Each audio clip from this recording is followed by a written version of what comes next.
They thought they'd shut off my water by tearing through my irrigation lines. What the HOA didn't realize was that I had a legally recorded easement running under their land with a backup system they couldn't touch. When they dug into my property, they triggered a legal storm, and by the time it hit, they were the ones scrambling to stay afloat. It started with a letter taped to my front door, bold red print reading, "Violation, unauthorized use of community resources." Apparently, my irrigation system, which I'd installed years before the HOA even existed, was now interfering with their landscaping goals. I brushed it off as a mistake.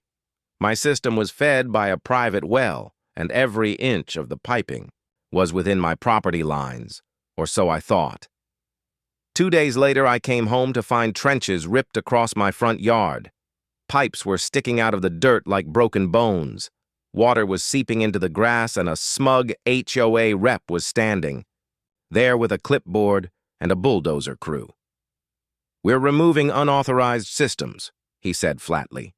"No warning, no hearing. Just destruction."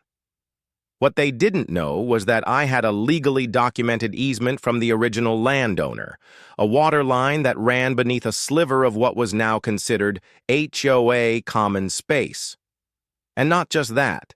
When I had the system upgraded last year, I'd quietly added a secondary irrigation line as a backup, buried deeper and rerouted under their office landscaping. All fully legal, all fully permitted, and all undisclosed.